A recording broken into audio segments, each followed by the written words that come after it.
السلام عليكم ورحمة الله وبركاته. فيديو النهاردة عن مساحيق غسالة الأطباق. أنا عندي غسالة بيكو 14 فرد اللي هي البكرة. هعمل لكم إن شاء الله ريفيو عنها وعن طريقة استخدامها وبرامجها. النهاردة أنا بس هتكلم عن مسحوق غسالة الأطباق. انا جبت كذا نوع، ومن الاساسيات اللي انتي لما تنوي تشتري غسالة اطباق لازم يكونوا عندك برضو وتجيبيه. اللي هو اول حاجة لازم تجيبي الزيت. احسن نوع للزيت، يعني كل الناس بتشكر فيه وانا برضو جربته وحلو جدا، اللي هو لودفيك ده مساعد على الشطف، يعني زيت. يعني في بيبقى مكتوب على امازون او على نون او على اي موقع انتي بتجيبيه، او على العلبة نفسها مكتوب مساعد على الشطف. فمساعد على الشطف دي يعني الزيت. فالمساعد على الشطف دوت لازم تجيبيه هو والملح. طبعا مفيش احسن من ماركة لودفيك كله بيشكر فيها وانا جربتها تحفة جدا. طبعا انتي بتجيبي ازازة الزيت.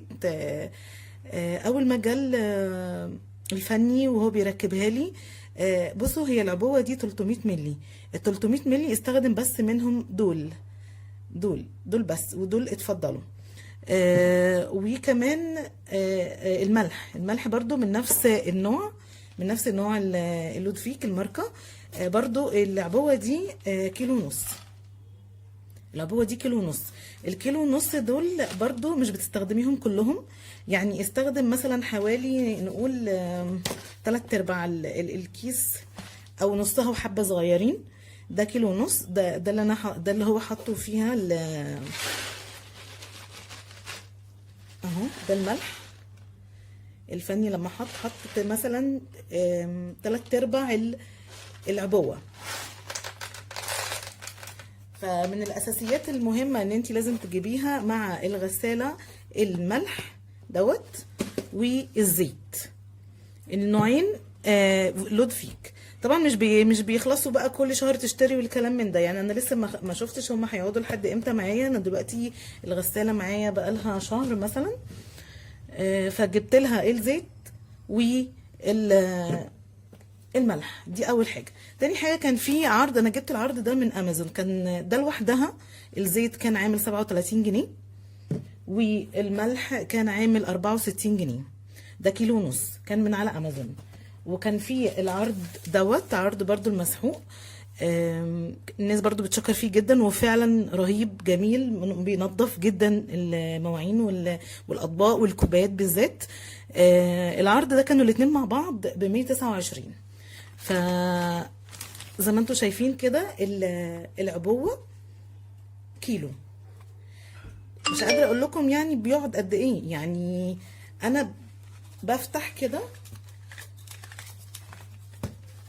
دي العبوة اللي انا فتحتها. انا بقالي شهر، هي لو باين معاكم اهو، بص العلامة فين. بقالي شهر للحبة دول بس اللي انا استخدمتهم. انا بحط ايه بقى؟ بحط بيها بالمعلقة دي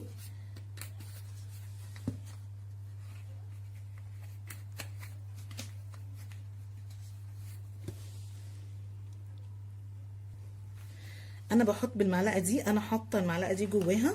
فانا اللي بعمله ان انا بحط في درج الغساله المعلقه دي بس. ما قالكوش دي معلقه شاي صغيره، ما تحطيش اكتر من كده، لان كتر المسحوق بيبوظ الغساله، وفي نفس الوقت بيجير الاطباق والكوبايات واي حاجه انت حطاها تغسليها. ما شاء الله النوع ده من المسحوق ممتاز جدا. زي ما قلت لكم جبت الاتنين من على امازون، الاتنين دول مع بعض كل عبوة كيلو.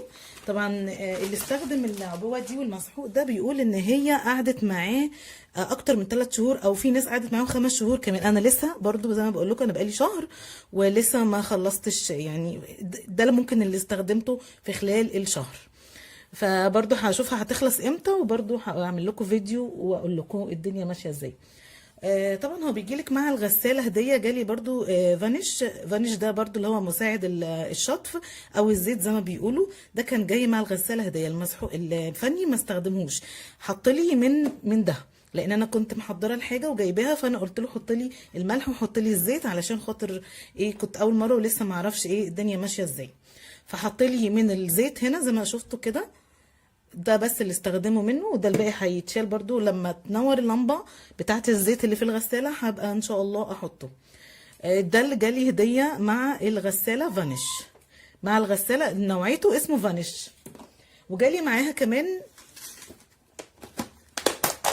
جالي معاها قرصين هدية من فانيش، قرصين هدية من فانيش برضه عشان استخدم. القرص ده بيبقى ميزته ان هو فيه الزيت والملح والمسحوق مع بعضه.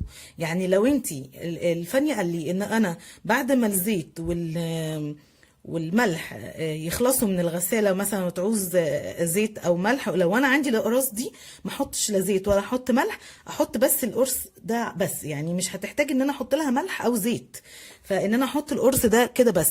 فالقرص بتحط زي ما هو كده بالورقه، يعني انت مش بتفتحيه ولا حاجه، لان هو بمثابه ما انت بتحطيه في درج الغساله، هي مع الميه كل ده بيتفتح وبيدوب، فما بيبقاش ليه اثر، ما بيبقاش ليه اي اثر خالص.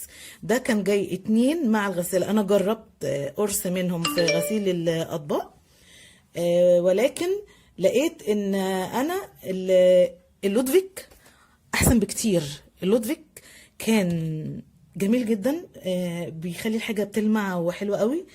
وكمان انا كنت جايبة العرض، برضو ده عرض اقراص من لودفيك برضو، ده لودفيك بس اقراص. القرص برضو بيبقى فيه المسحوق والزيت والملح، بتحطي القرص زي ما هو. في ناس كتير، انا لسه ما استخدمتوش، ولكن في ناس كتير استخدمته برضو، بس اللي استخدمه ما بقاش بيحط القرص كامل، بيقولك القرص كامل ده بيبقى كتير جدا على الغسالة، فبيحطوا نصه، بيقسموه نصين وبيحطوا نصه.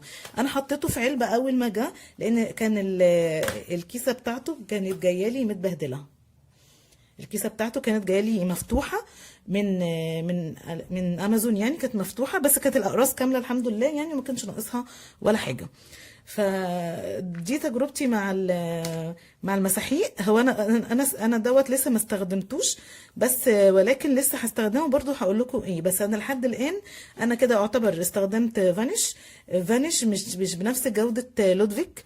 لودفيك جميل جدا وحلو، ما بيخليش فيه ريحة للغسالة ولا للأطباق، كمان بيحافظ عليها جدا. الغسالة بتطلع كمان هي نظيفة بعد الغسيل، بعد المواعين والحاجة اللي انت حطيتيها بتطلع نظيفة وكل حاجة. وكمان حلو. انت اهم حاجه لما تيجي تشتري العرض ده، العروض دي بتبقى ارخص حاجه عندك على امازون. يعني لو في اي نون كان اغلى منها بصراحه، امازون ارخص في منتجات غساله الاطباق. فانت بتختاري بقى الحاجه اللي موجود عليها عرض، بيبقى ساعات في موجود عرض 3 مع بعض. يعني انا لسه شايفه امبارح على امازون العرض كان 3 من المسحوق ده كان ب 171 جنيه.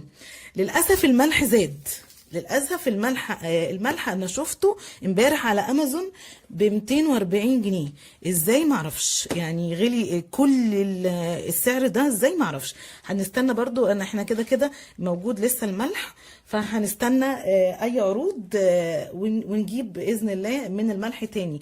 انتي بس استغلي العروض اللي بتبقى موجوده واشتري حاجتك اللي ناقصاكي، وتبقي طبعا انتي عارفه اسعارها مسبقا كام، واللي اشتراها بكام. فما تروحيش مثلا تروحي تشتري الملح دلوقتي ب 250 جنيه ولا 240 جنيه دلوقتي تروحي تشتري، لا تستني العروض وتشتري.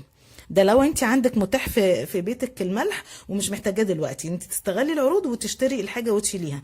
لان انا في رايي الشخصي ان الحاجه افضل من الفلوس في الوقت اللي احنا فيه دلوقتي، لان الفلوس قيمتها بتقل والحاجه بتغلى وبتزيد. فلما تجيبي الحاجه تبقى موجوده في بيتك احسن بكتير من ان انت تسيبي الفلوس وتيجي تشتري بالغالي بعد كده. باذن الله هعمل لكم ريفيو عن الغساله نفسها، هقول لكم بتشتغل ازاي، وكمان طريقه رصها، وايه اللي ينفع يتحط فيها وايه اللي ما ينفعش برضو يتحط فيها، سواء في البلاستيك او الستانلس او الالومنيوم والحاجات دي طبعا كلها. وكمان لو في اي سؤال او اي حاجة ليكم عن الغسالة او عن اي حاجة، يعني ممكن تكتبوها في التعليقات وانا هرد عليكم باذن الله. ودي برضو فيديو بسيط كده انا صورته لكم للغسالة بعد ما خلصت، قد ايه هي بصراحة بتعقم الحاجة ونضيفة جدا وبتخليها بتلمع جدا، يعني الحاجة بترجع كأنها جديدة.